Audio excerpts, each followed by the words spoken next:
we have this way of measuring quality of life. It's a scale called the Pro-PD scale. Dr. Mishley, who's a collaborator of mine, has looked at the scale, and it seems to be validated against our normal measures of quality of life. It's quite a patient-centered quality of life scale, actually, because it includes a number of things that the NIH had wanted to be included in patient-centered outcomes, which so much of the research that we do and spend a lot of time talking about is actually completely not patient-centered. And so what we showed is actually something like tremor, which is like the most obvious Parkinson's symptom, that like when you think about a Parkinson's patient, you think about this guy, maybe stooped over with a tremor. That actually doesn't have much to do with quality of life. But if you have a lot of friends, it can actually improve your quality of life significantly.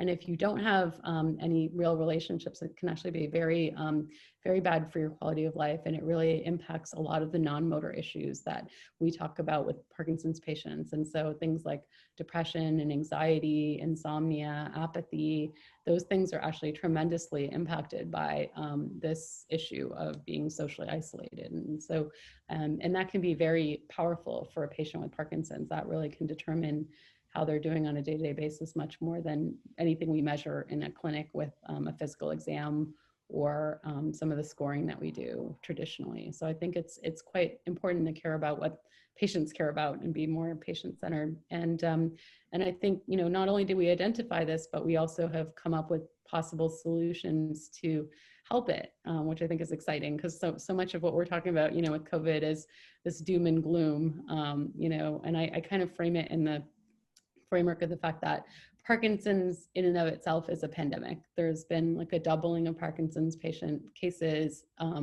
think in the last 40 years it doubled, and they say that by 2040 it will double again. So we have a huge number of an expanding population of patients, and we haven't fully figured out why that is. Then we have this loneliness pandemic, which honestly affects every person on the planet. It doesn't matter who you are, if you're rich or poor, whatever. I mean, that is a pandemic that has kind of been a silent killer in some ways, as I mentioned. And then we have this third pandemic that's influencing these other two, which is the COVID-19 pandemic, which is, really limiting our ability to see our patients and make dramatic changes with their pills. And we're just trying to keep our patients safe. And so I think we have some powerful possibilities to intervene with what we're titling social prescribing, which is quite a concept that has been established out there, but is not very well known about. And this is a concept of literally prescribing a social intervention or social connection to our patients. So I can say, Mr. Smith, I know that you're, lonely and you don't have anyone who cares about you. And, we have this actually new VA intervention where the veterans, that there were a number of volunteers that used to come physically into the VA. If anyone's ever been to the VA, you probably have been greeted by a volunteer in the lobby. And those folks are being told to stay home to keep them safe.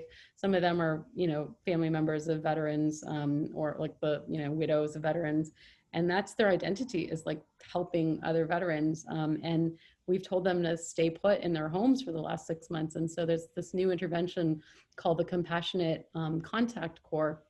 And they're matching these volunteers with veterans through a survey, seeing, were they in the same branch of the military, their favorite movie, their favorite, hobbies, and connecting people hopefully with like interests. And then these volunteers will actually be either doing a digital, sort of meeting like this, if they can, get our patients to participate with that type of technology, or actually proactively calling people on the phone, which is really exciting. And, just a simple phone call can actually make a huge amount of difference for somebody. And there's actually been some data on the benefits for the volunteer as well, which is pretty exciting. So we're actually helping with designing a few questions to put into that survey that I told you about, and seeing if that changes as people are working with each other and helping each other out. And I'm quite excited because veterans who get lonely are actually at much higher risk of depression, anxiety,